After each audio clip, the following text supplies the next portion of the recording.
Buenos días, tardes o noches, bachilleres, dependiendo en qué tiempo estén viendo esta videoconferencia. Hoy me toca dar a mí la primer clase de Química General. Ahora me toca el honor de impartir esta clase.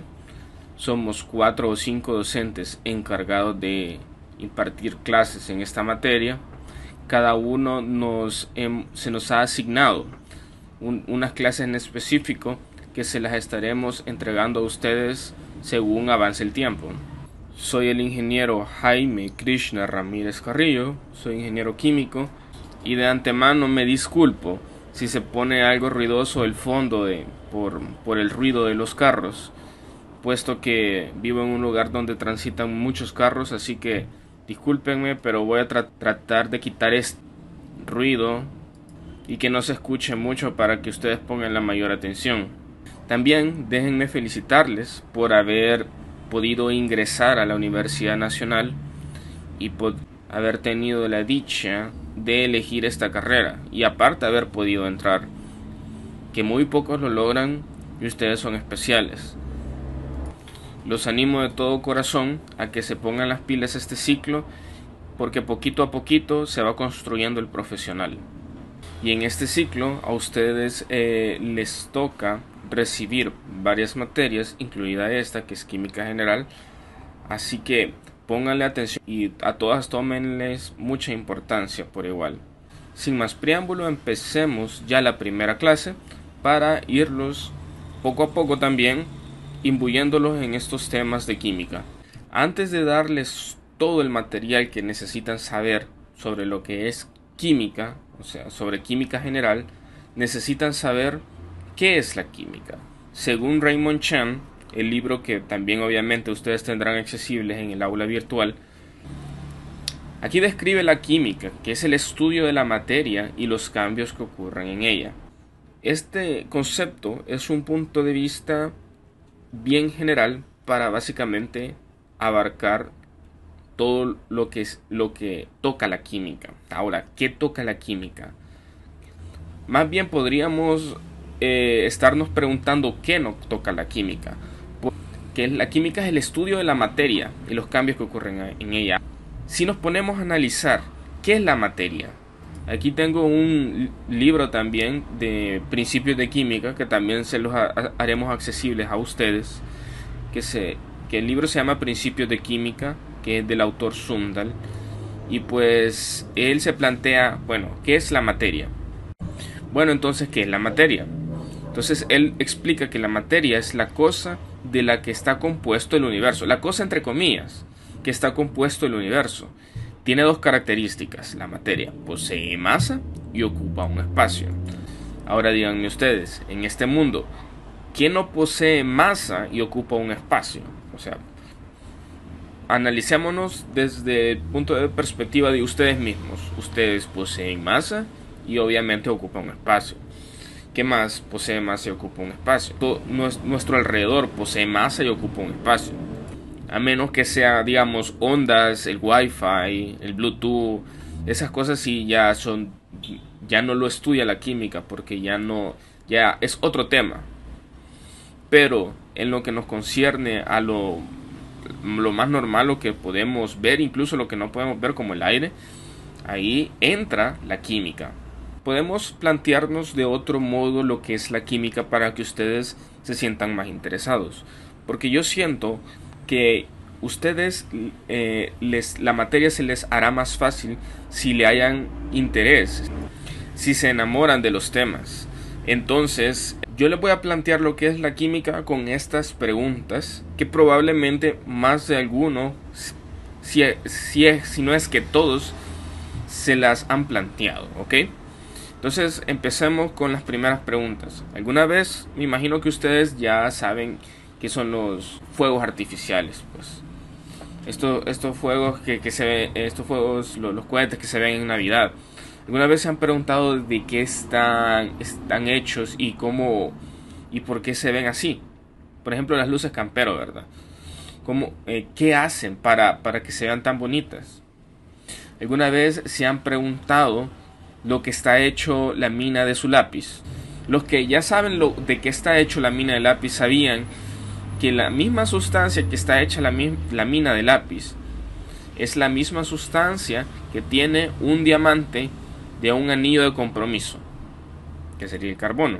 ¿Se han preguntado alguna vez cómo una planta, ya sea cualquiera, o de maíz o una palmera, crece casi por arte de magia? ¿O por qué las hojas se vuelven de colores hermosos en otoño? Claro, aquí no tenemos otoño, pero ustedes han visto en otros países, en películas de otros países, cómo las hojas cambian en esta época del año. Otra pregunta que me imagino que se han planteado algunos o bastantes, ¿cómo funciona la batería de su celular? Generalmente se gasta y todo, pero ¿de qué está hecho la batería de su celular? ¿O cómo funciona su calculadora? O incluso su celular. De seguro alguno de estos asuntos y muchos otros del mundo que nos rodea, pues obviamente les han intrigado. Es natural que tengamos esa curiosidad nata que tiene el ser humano. El hecho es de que todos estos asuntos se pueden explicar de manera convincente empleando los modelos de la química y de las ciencias físicas y de la vida relacionadas. E incluso podríamos decir que la química se usa cuando uno cocina. Quizás no piensan en química cuando están cocinando o sus mamás están cocinando, pero es un hecho que se usa. Y ahora vamos a eso. ¿Cómo se estudia la química? Chan dice que todas las ciencias, incluidas las sociales, recurren a variantes de lo que se denomina el método científico. Muy importante eso. Que es un enfoque sistemático para la investigación. Por ejemplo, un psicólogo que pretende indagar el efecto del ruido en la capacidad de las personas para aprender química. Y un químico, tenemos otro profesional, un químico interesado en medir el calor liberado por la combustión de hidrógeno gaseoso en presencia del aire. Los dos profesionales utilizarán aproximadamente el mismo proceso de investigación. Aquí tenemos unos pequeños cuadros en esta diapositiva donde ustedes pueden observar, donde dice observación, representación e interpretación. Los tres niveles del estudio de la química y su relación son esos tres cuadros. Primero, la observación corresponde a los fenómenos en el mundo macroscópico. Los átomos y moléculas conforman el mundo microscópico también. La representación es una escritura científica, ya vamos en la segunda. La representación es una escritura científica abreviada que describe un experimento con símbolos y ecuaciones químicas. Y finalmente tenemos la interpretación. Los químicos usan su conocimiento de los átomos y moléculas para explicar un fenómeno observado. Y en la siguiente clase veremos varias teorías de cómo se llegó a por ejemplo, la teoría atómica y qué métodos ellos utilizaron, pero siempre basándonos en esto, cómo se estudió la química, con la observación, la representación y la interpretación. Y aquí en la izquierda tenemos un ejemplo de unos clavos oxidados que pues a mera vista solo podemos ver que están se han cambiado de color. Cuando el metal se oxida se cambia de color, se vuelve un poco cafecito. Pero ¿qué es lo que ve un científico? Alguien que estudia la química, alguien que sabe ocupar este proceso científico. No solo ve los clavos oxidados, sino la reacción que pasa en estos clavos oxidados. Y tenemos aquí la representación, qué es lo que está pasando en los clavos oxidados. Tenemos el oxígeno que reacciona con el magnesio. Y a nivel microscópico podemos ver cómo el oxígeno ataca las moléculas de hierro también, para hacer óxido de hierro. Aquí en el de la representación, digamos, tendría que ser hierro, no magnesio, porque los clavos están hechos de hierro, o una aleación. Pero sí, imagínense que en la representación está el oxígeno más el hierro, ¿verdad? Y esto es la representación de lo que está pasando cuando se oxidan los clavos. Entonces aquí en la siguiente diapositiva podemos observar en qué sentido ha ayudado el avance de la química en la historia. Primero retomémonos a los siglos antes de Cristo, los años antes de Cristo. Sabíamos que la esperanza de vida era muy corta, la gente pues no era tan limpia como lo es ahora. Habían muchas epidemias, no sé si se acuerdan de de la peste negra en Europa que hubo. También hace unos siglos, avanzando en el tiempo, podemos ver que obviamente la gente y el método científico avanzó.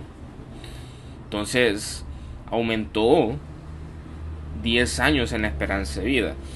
Claro, hay gente que podría decir que pues que en el pasado hay abuelitos que vivieron mucho tiempo, pero solo recordémonos que esa gente que vivió mucho tiempo fueron como, podríamos decir, sobrevivientes, porque generalmente la esperanza de vida era muy corta y se moría muy rápido, ya sea por guerras, por pandemias y todo, y era de lo más normal que los niños, los bebés en la familia se murieran.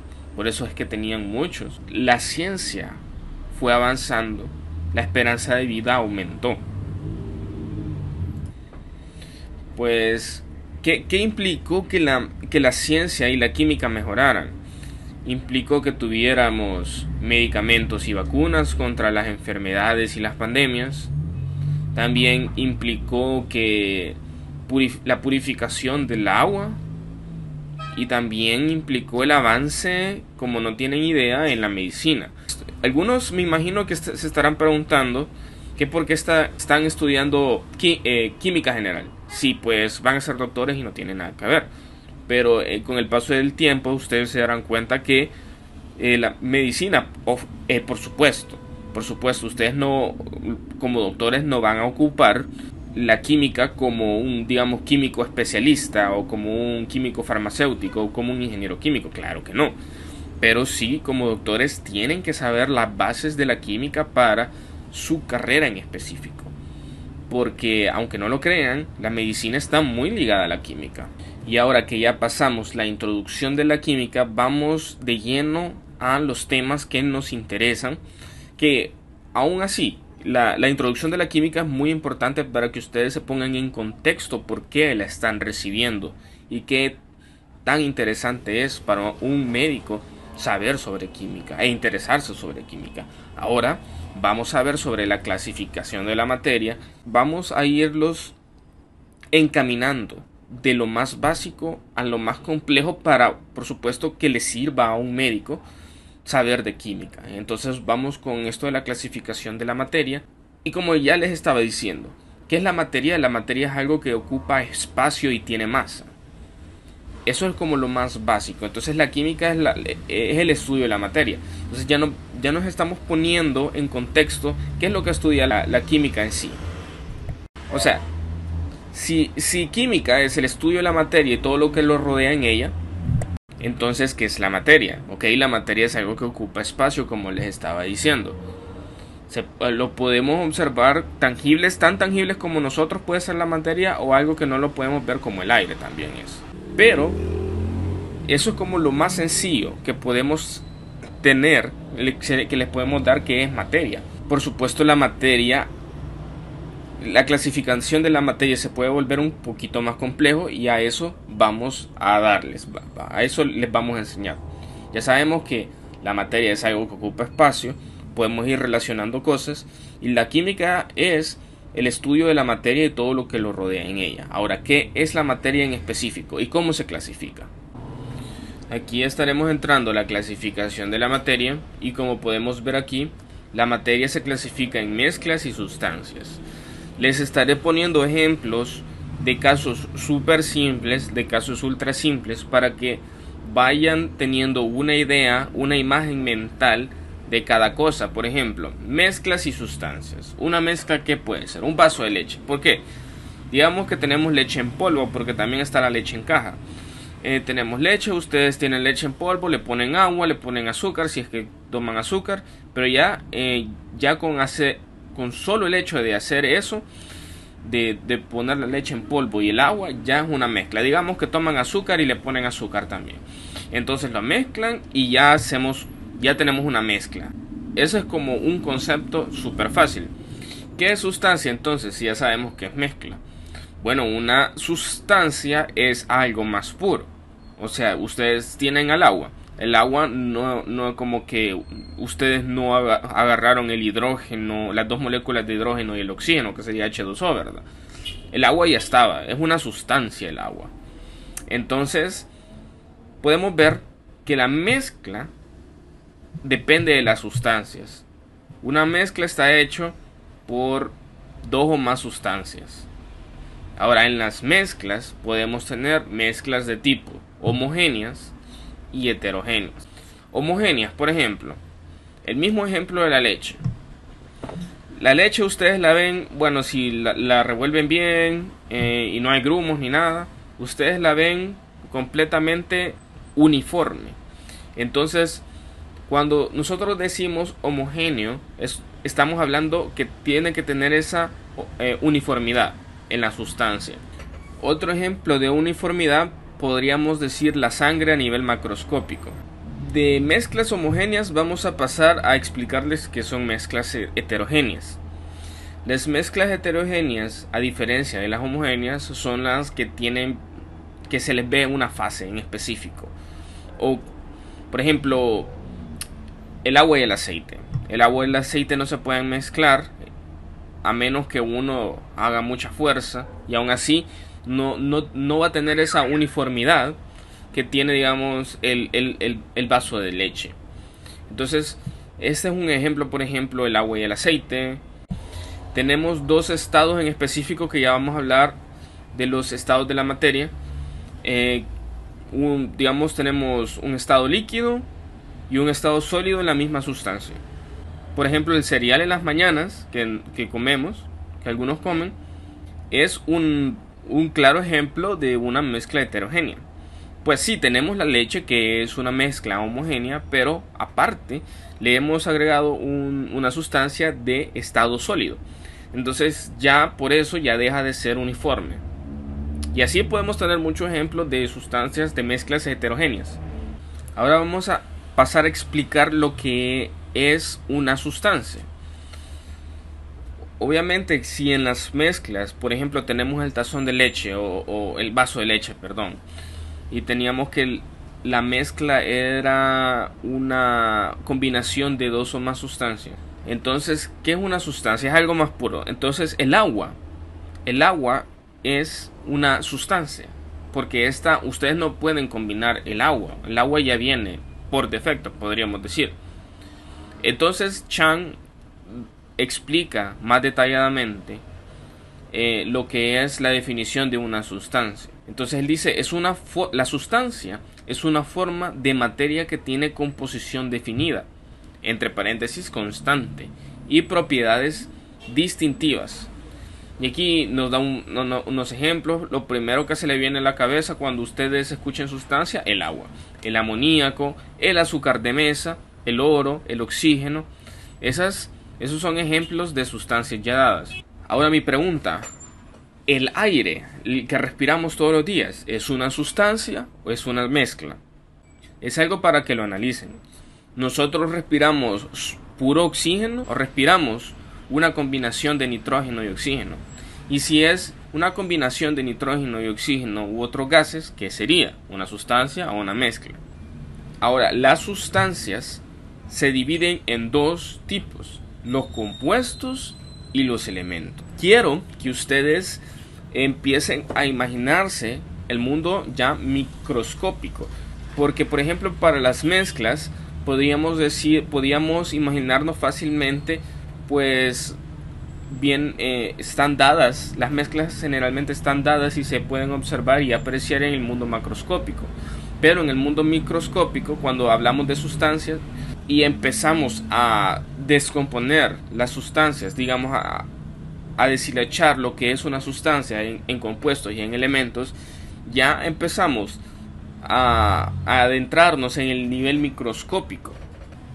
Entonces, les voy a explicar qué es un elemento. Según Chang, un elemento es una sustancia que no se puede separar en otra más sencilla por medios químicos. Hasta la fecha se han identificado 118 elementos. Entonces, un elemento es como lo más puro de lo más puro, o sea, donde ya no se puede separar. Las mezclas se pueden separar por medios físicos y por medios químicos. El compuesto sí se puede separar, pero el elemento ya no se puede separar. Entonces, Los elementos son como lo más sencillo que puede llegar a ser una sustancia. Y ahora, ¿qué es un compuesto? Un compuesto está formado por dos o más sustancias. Les pregunto de nuevo, ¿el agua es un compuesto o es un elemento? Porque sabemos que la fórmula del agua es H2O. Entonces sabemos por esta fórmula que el agua está compuesta de 2 moléculas de hidrógeno y una de oxígeno. Entonces ya de ahí, ya por defecto, lo convierte en un compuesto. Pero ahora les pregunto, ¿el hidrógeno es un elemento o un compuesto? ¿El oxígeno es un elemento o un compuesto? El agua, obviamente, ya por defecto sabemos que es un compuesto, porque está hecho una combinación de 2 o más elementos. Los elementos, ya por ejemplo, como el hidrógeno específico o el oxígeno en específico, ya es algo que no se puede, ya no podemos separar más. Hasta ahí ya hemos llegado. Y la química general, chicos, es un estudio generalmente de los compuestos, los elementos, estas sustancias que son compuestos y elementos. Claro, pasaremos a las mezclas también, pero vamos a empezar con las sustancias de poco a poco para que vean cómo reacciona, para que vean su comportamiento singular casi de cada una de ellas. Obviamente no las vamos a abarcar todas, pero las más importantes y las que a ustedes les interesa sí las abarcaremos. Aquí tenemos una representación de la tabla periódica. Por supuesto, la tabla periódica es una representación de los elementos que tenemos en el mundo hasta el momento que conocemos. Hasta la fecha se han identificado 118 elementos. La mayoría de estos se encuentran de manera natural en la Tierra. Los otros se han obtenido por medios científicos mediante procesos nucleares, que son tema de otros temas que obviamente no vamos a tocar. Ya en otras clases estudiaremos la tabla periódica más a profundidad, pero ya les voy dando una idea de lo que van a estudiar, por ejemplo, para esta unidad, que sería un estudio un poco detallado de las sustancias, y en esas sustancias estarán los compuestos y los elementos, más que todo un estudio detallado de los elementos de la tabla periódica. El siguiente tema que vamos a ver son las propiedades físicas y químicas de la materia. Por ejemplo, para Chang, una propiedad física se puede medir y observar sin que se modifique la composición o identidad de la sustancia. Por ejemplo, es posible medir el punto de fusión del hielo al calentar un bloque de hielo y registrar la temperatura en la que se convierte en agua. El agua difiere del hielo solo en su aspecto, más no en su composición, de modo que se trata de un cambio físico. Es posible congelar el agua para obtener de nuevo hielo. De esta manera, el punto de fusión de una sustancia es una propiedad física. De modo similar, cuando se afirma que el hielo gaseoso es más ligero que el aire, se hace referencia a una propiedad física. Por otra parte, la aseveración "el hidrógeno se quema en presencia del oxígeno para formar agua" describe una propiedad química del hidrógeno, ya que a fin de observar esta propiedad debe ocurrir un cambio químico, en este caso la combustión. Después del cambio desaparece la sustancia química original, el hidrógeno, y solo queda otra sustancia química distinta, que sería el agua. Es imposible recuperar el hidrógeno a partir del agua mediante un cambio físico, como la ebullición o congelación. Ahora, todas las propiedades mensurables de la materia corresponden a una de dos categorías adicionales, como pueden ver en las diapositivas: propiedades extensivas y propiedades intensivas. El valor medido de una propiedad extensiva depende de la cantidad de materia que se considere. La masa, que es la cantidad de materia de una muestra dada de una sustancia, es una propiedad extensiva. Más materia significa más masa. Los valores de una propiedad extensiva pueden sumarse. Ojo ahí. Por ejemplo, tenemos dos monedas de cobre que tienen la misma masa combinada, que la suma de las masas de cada moneda. En tanto, la longitud de dos canchas de tenis es la suma de las longitudes de ambas canchas. el valor medido de una propiedad intensiva no depende de cuánta materia se considere. La densidad, que se define como la masa de un objeto dividida entre su volumen, es una propiedad intensiva. También lo es la temperatura. Suponga que se tienen dos matraces llenos de agua que están a la misma temperatura. Si se combinan estos dos matraces para obtener un solo volumen de agua en un matraz más grande, la temperatura de este mayor volumen de agua será la misma que en los dos matraces separados. A diferencia de la masa, que mientras uno agrega más masa, el resultado se suma, como la longitud y su volumen también, la temperatura y otras propiedades intensivas no son aditivas. Y nos pasamos al tema de los estados de la materia, que pues me imagino que ya lo habían visto en el colegio, en el bachillerato. Hay tres estados de la materia, que son sólido, líquido y gaseoso. Como se muestra en la figura de la diapositiva que pueden apreciar, los gases difieren de los líquidos y sólidos en la distancia entre las moléculas. En un sólido, las moléculas se mantienen juntas de manera ordenada, como pueden ver en la imagen, con escasa libertad de movimiento.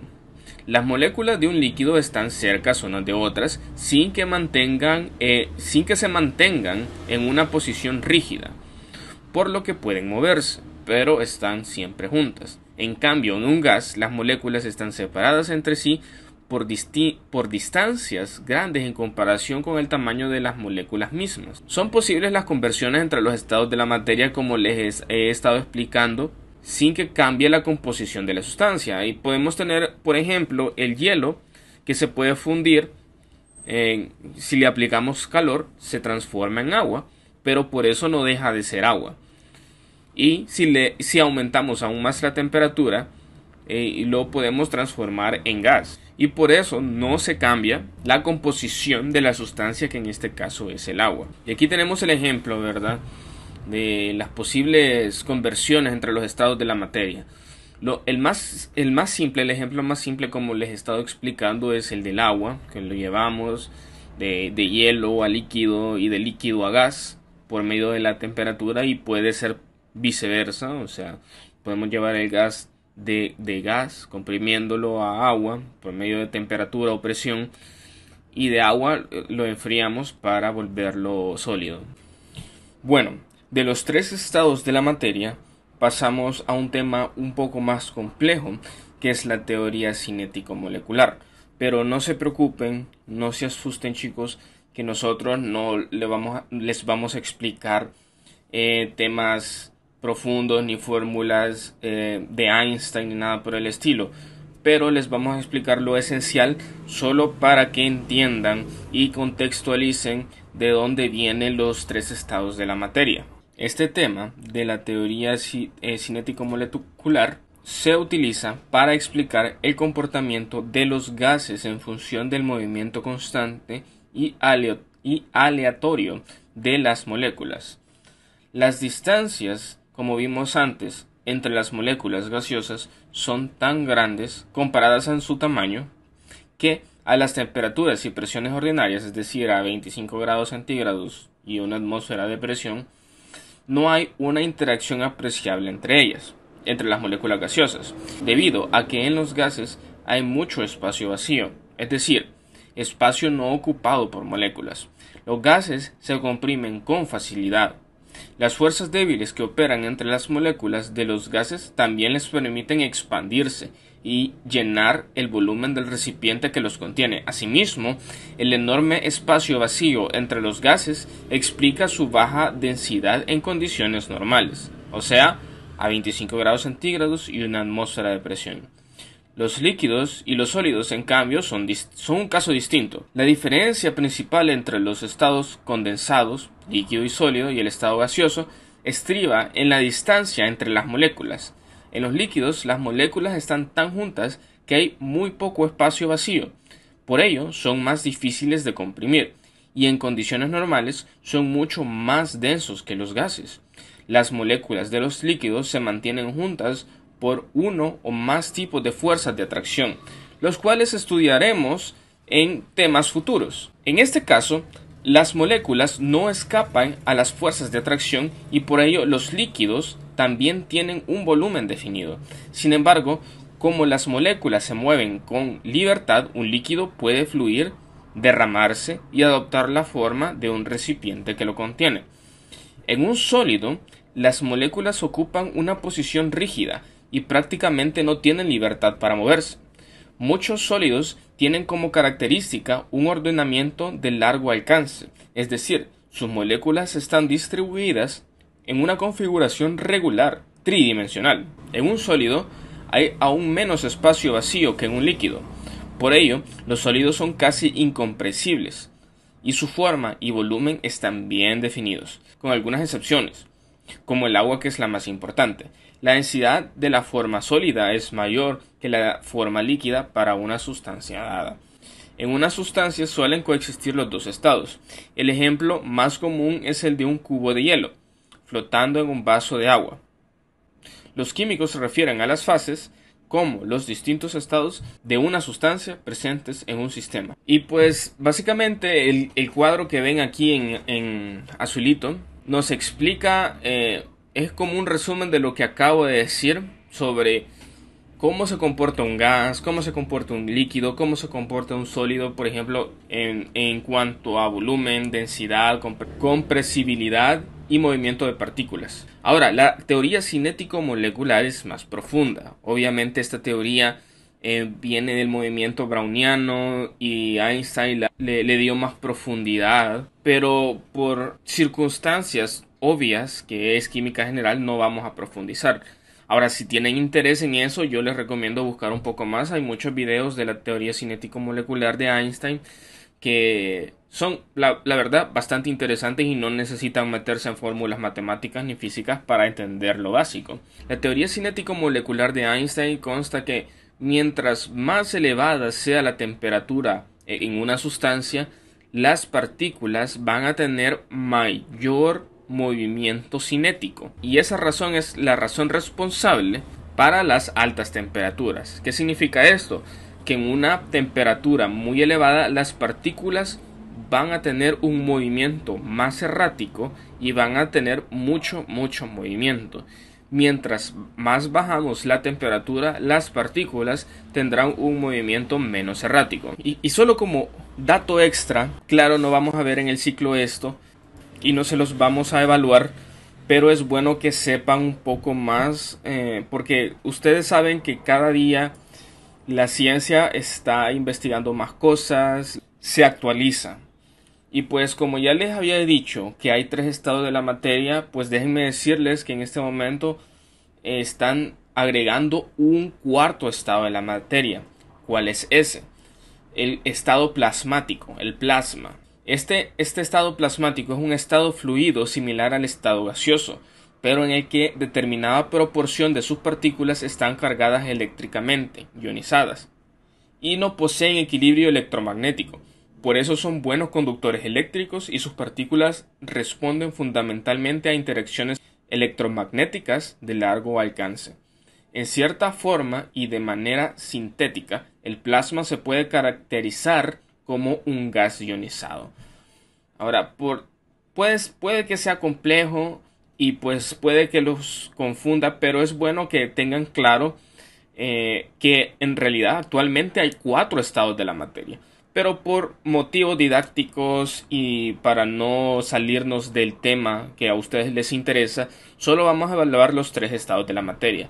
Pero lo vine a traer a colación para que ustedes estén conscientes que no solo existen 3 estados, actualmente ya hay 4 estados de la materia. Y ya terminando con el último tema, que es sobre procesos endotérmicos y exotérmicos. Otra vez, este tema también puede ser muy complejo, pero por motivos didácticos no lo vamos a profundizar, porque en cierta medida nosotros estamos conscientes de que estamos encaminando la química general para que ustedes lo manejen, con propósitos de su propia carrera. Ahora, esto es necesario que lo sepan porque en temas, en clases futuras van a necesitar saberlo. ¿Qué son los procesos endotérmicos y exotérmicos? Claro, si nos ponemos a profundizar en esto, básicamente podría abarcar una materia en general, como termodinámica o termoquímica, pero obviamente no se los daremos, solo queremos que sepan lo básico. ¿Qué es un proceso exotérmico? Básicamente, un proceso exotérmico es cualquier proceso que se dé calor, es decir, que transfiere energía térmica hacia los alrededores. Un ejemplo súper claro que es un proceso exotérmico podríamos decir en una explosión con gasolina y fuego, que el fuego sería el oxígeno más cualquier combustible. En una explosión sabemos que esta reacción química libera calor. Entonces, podríamos categorizar a esta reacción química como un proceso exotérmico. Ahora, ¿qué son los procesos endotérmicos? Son aquellos procesos los cuales en los alrededores deben suministrar calor al sistema. En este caso, cuando los textos o Chan dicen que los procesos endotérmicos deben suministrar, cuando dicen los alrededores deben suministrar calor, significa que se enfría. En pocas palabras, un proceso endotérmico es aquel que se enfría cuando ocurre la reacción. Y podemos ver la imagen que está donde están las partículas moviéndose en una temperatura. Podemos relacionar esto con la teoría cinético-molecular de Einstein, que ahí está, podemos ver que mientras menos temperatura haya, donde dice temperatura baja, las partículas se mueven muy lentamente. Mientras más aumentamos la temperatura, las partículas empiezan a tener un movimiento errático aún mayor. A este movimiento se le llama movimiento browniano. Ya ven, no necesitamos ver fórmulas muy complejas para que ustedes puedan entender de qué trata la teoría cinético-molecular. Pero si empiezan a notar, ya no estamos explicando a escala de macropartículas, sino que ya estamos cada vez metiéndonos en el mundo de las micropartículas. Entonces aquí explica cómo los procesos exotérmicos son reacciones químicas. Al momento de realizarlas, estas reacciones ceden calor, o sea, ocurre una transferencia de energía térmica hacia los alrededores. En cambio, cuando es un proceso endotérmico ocurre lo contrario. El sistema debe suministrar calor de los alrededores. Eso significa que se enfría. No se compliquen mucho. Endotérmico, ustedes tienen que asimilarlo como que se enfría. Pero se preguntarán, ¿qué es el sistema y los alrededores?